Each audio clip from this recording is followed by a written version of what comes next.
Today, Iran celebrates the start of the Sacred Defense Week. This day commemorates the start of the 1980 to 1988 Iraqi-imposed war on Iran. The ceremony opening we're seeing right now at the start of Sacred Defense Week is annually held at the mausoleum of the late founder and leader of the Islamic Republic, Imam Khomeini, in southern Tehran. Right now, addressing that ceremony is Iranian President Hassan Rouhani. Without further ado, let's listen in. 359 در کمتر از 24 ساعت It took place in less than 24 hours. In other words, the next morning, 140 fighter jets were dispatched, and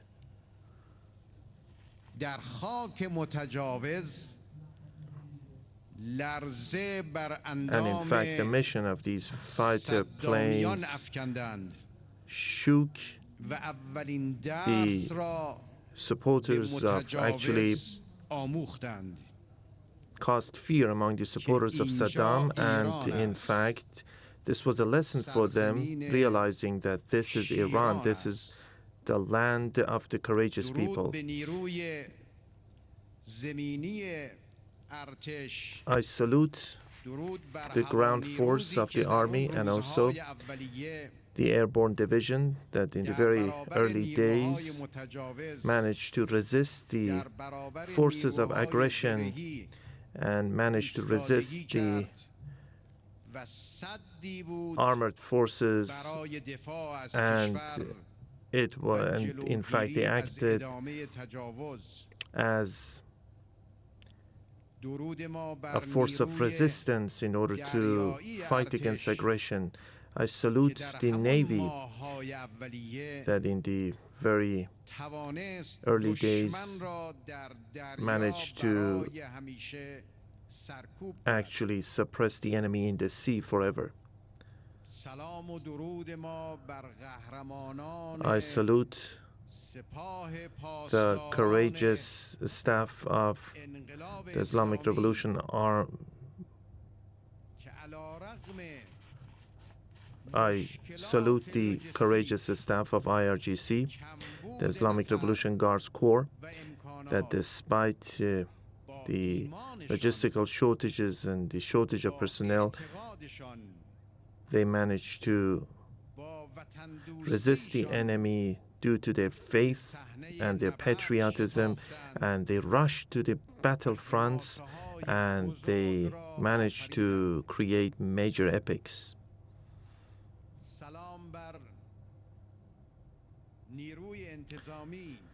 I salute the police force and also the gendarmerie force of the past and all the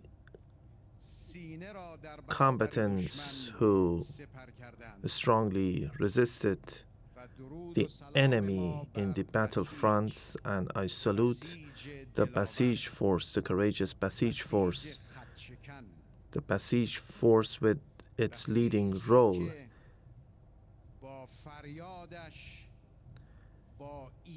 And this Basij force, through its resistance and faith and steadfastness, managed to pave the way for more victories for this nation. I salute the tribesmen and nomads who managed to defend the land of Iran. And I salute all those who managed to suppress the aggressor in the course of 8 years of sacred defense, and they managed to bring about dignity and pride.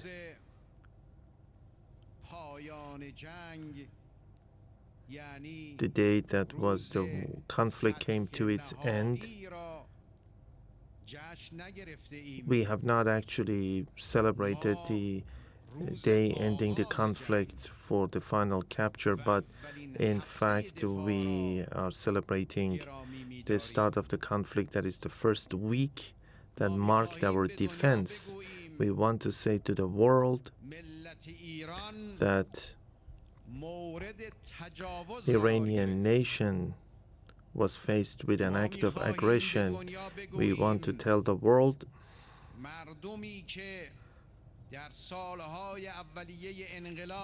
that the people in the initial years of the revolution, they were thinking about improving the situation in the country, and the army and IRGC forces in those days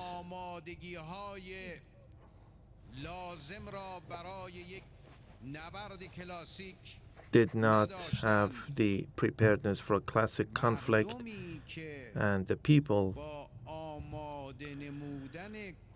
who prepared their children and young people and their youths, they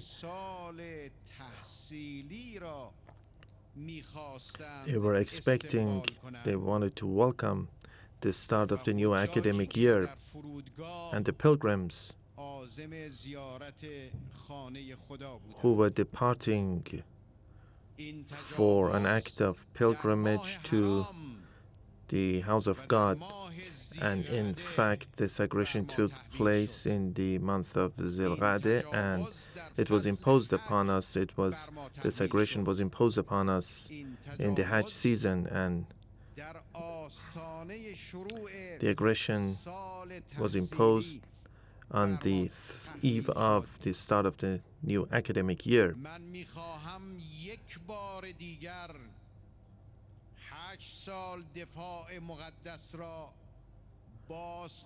I want everyone to once again review the 8 years of sacred defense. We should review it. The enemies should review it. The enemies should review it because they have thought that by instigating a dictator and by providing him with financial and military support, they can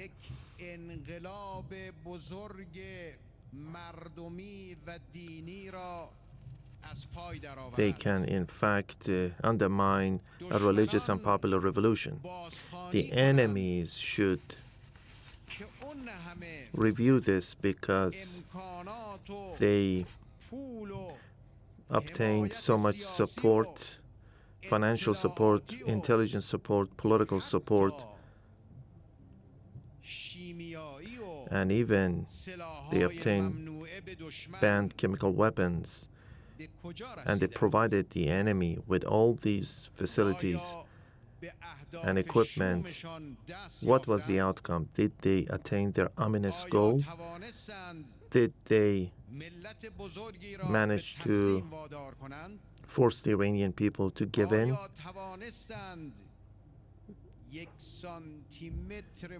Were they able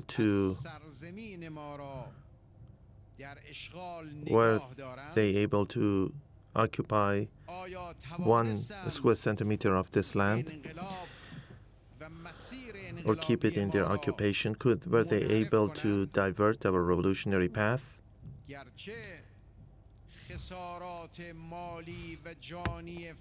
Even though they inflicted major life and property losses, not just on the Iranian people but also on the Iraqi people, but they did not manage to attain any of their goals.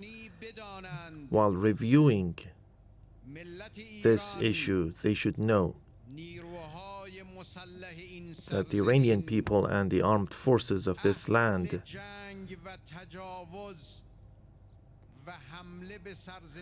do not engage in an act of aggression and do not launch a strike on or an attack on other countries. They have no domineering or colonialist objective in this region, but at the same time in case of an aggression by the aggressors, they will not tolerate such an act of aggression for a moment, and they will make their utmost efforts in order to defend their independence, country, people, the revolution, their dignity, and the Islamic establishment. And they will sacrifice their lives for the sake of defending their country. And it is also necessary for us to review these years of resistance, 8 years of resistance and victory. Not a victory not just in the face of a single army, a victory in the face of the world powers. How did we attain this victory? Our faith, belief, spirituality, and people's attachment to the Islamic establishment and Vilayat Faqih, that is governance by a supreme jurist, and also solidarity and brotherhood amongst all members of the armed forces, and also innovation, and most importantly, people's attachment to the armed forces. That is a major social capital, that is people's trust, and also public resistance along with the armed forces. A clear example of this unity amongst people and the armed forces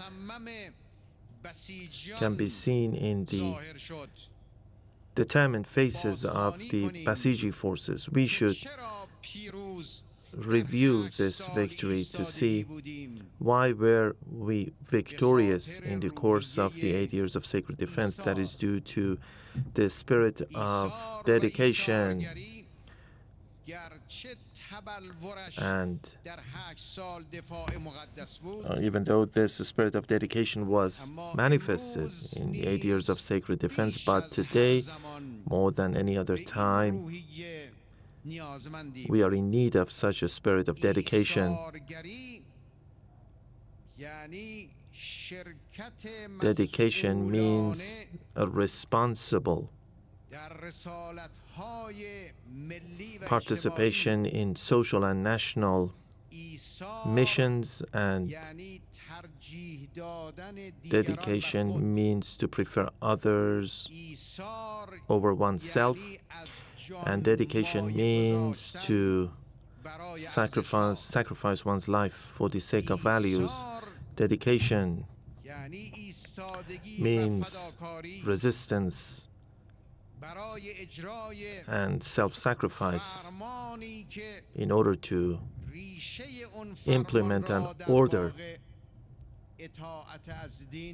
and that order has its roots in obeying the religion and the Prophet and his household and the infallible Imams. Today,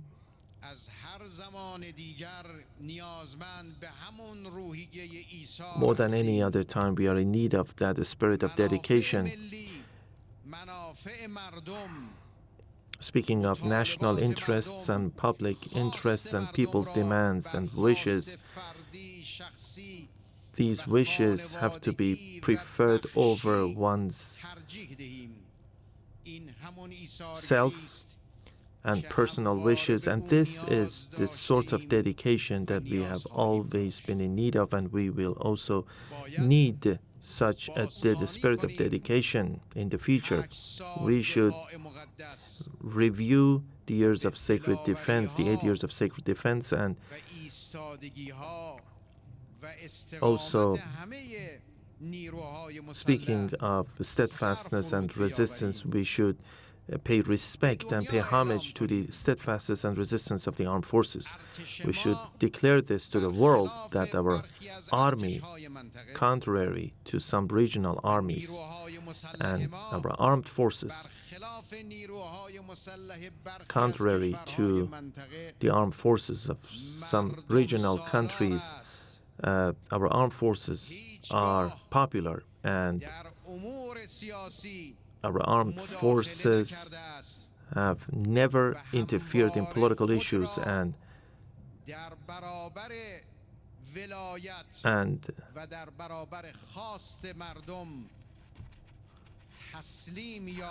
has always,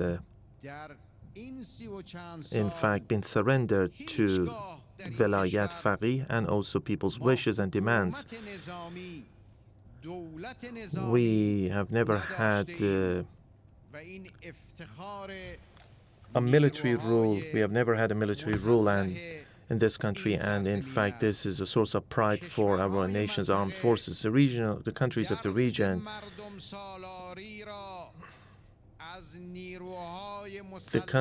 the region, must learn the lesson of popular rule from the Iranian armed forces, from North Africa to Asia to the Middle East.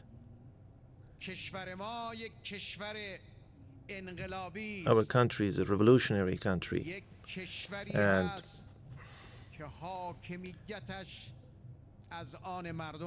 in fact, the rule belongs to the people, and in fact, the revolutionary country is not in need of conflict or aggression.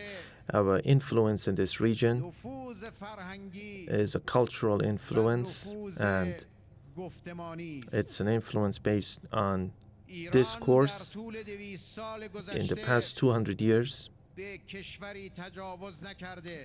Iran has not launched any act of aggression against other countries. And today, in the era of the Islamic Revolution, the armed forces of this land and this establishment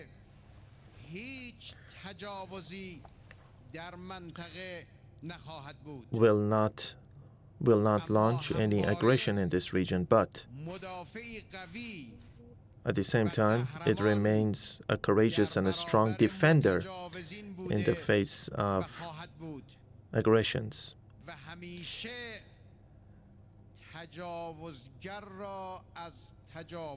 And in fact, the armed forces will make any aggressor feel remorseful for its act of aggression.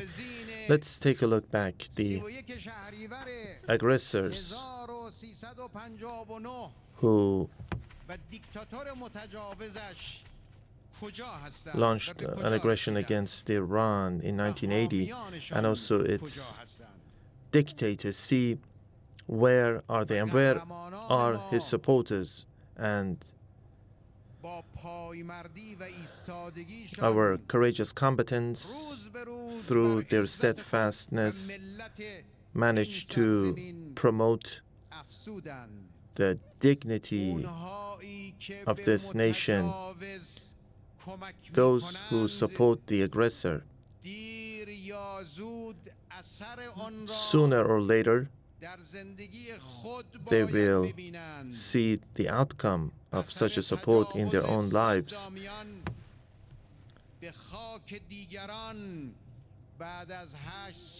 You see, the Saddam forces that launched an act of aggression, and those who supported Saddam, today the impacts left in the region by the terrorists, those who created these terrorists, today they should see the ominous impacts of their aggressive action throughout this region and even beyond this region. نیروهای مسلح جمهوری اسلامی ایران The armed forces of the Islamic Republic of Iran are a source of stability for this region, and Iran and the country's armed forces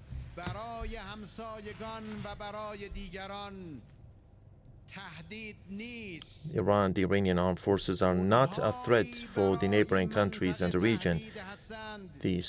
Those are the threats for this region. The ones who actually have violated all international rules are the ones who are sources of threat for this region. That regime is a threat to this region, which has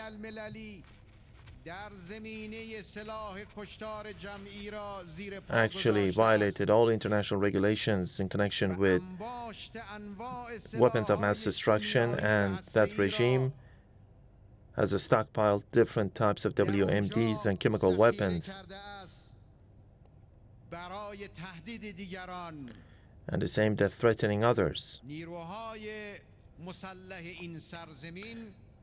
The Iranian armed forces are powerful, but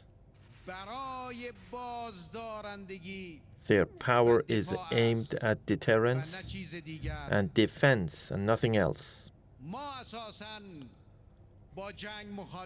We basically oppose a war, and we are a victim of a conflict. We are a victim of aggression. We know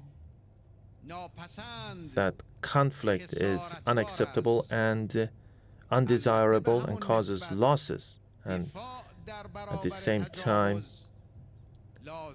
we consider as necessary an act of defense in the face of aggression, and such a defense is inevitable. We announce this to all warmongers. Not to go after a new war in this region, and they will regret for such an action. A war cannot be extinguished with another conflict. A conflict must be handled through logic, politics, cooperation and solidarity of regional states. And the war should be extinguished in this way. We in fact do support the demand of the Syrian people. We believe that all must make efforts in order to terminate the civil conflict in Syria. And we should all make efforts in order to prevent the strengthening of terrorists in the region. We should all make efforts so that the opposition force, the opposition groups in Syria come to the negotiation table with the Syrian government, and we do support the materialization of the demands of the Syrian people there, and we call on all parties to, in fact, avoid the spread of conflict in this region. We declare this to the world, that Iran is a big civilized country and also a powerful and a revolutionary country. And one should not speak to this people and nation and country with a language of bullying, and one should not speak with this nation with a language of threat. And conflict and diplomacy have no meaning altogether. And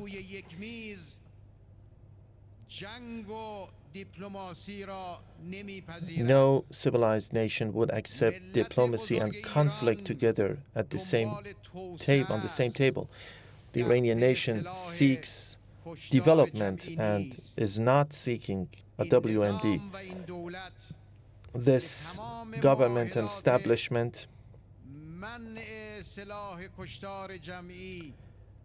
complies with all treaties banning WMDs and also has in fact joined all the treaties banning the use of chemical weapons and WMDs, and also complies with non-proliferation treaties. The Iranian nation is prepared to talk, provided that there is no precondition and that it's based on equal stances, based on mutual respect, and so that the other party would not just think about its own interests, and there would be, and actually reciprocal interests would be addressed, and all the legitimate rights of the Iranian nation, including nuclear rights, and also enrichment on our soil within the framework of international regulations, have to be accepted by the other party. And so, speaking of the legitimate rights of the Iranian nation, if they give in to this legitimate right, the people of Iran is in fact people of friendship and logic, and seeks peace and cooperation. We can press our hands and resolve regional and even global problems. Our armed forces are defensive forces, but they do not, at the same time, they do not forget this divine order.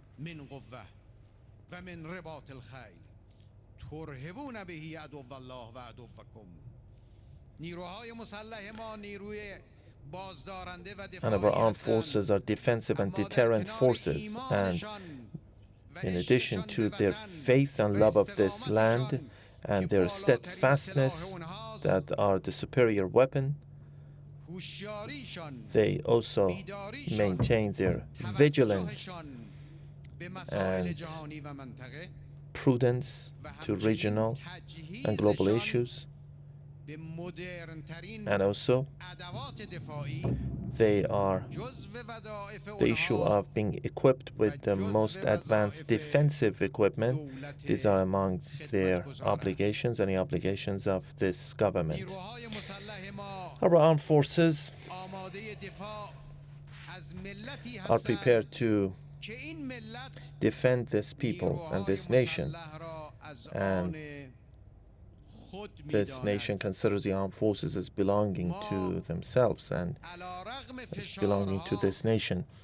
Despite pressures and problems created by the enemies, we look to the future with a great deal of hope, and our armed forces, based on the guidelines by the leader of the Islamic Revolution, the armed forces are quite hopeful towards the future, and the nation and the government and the armed forces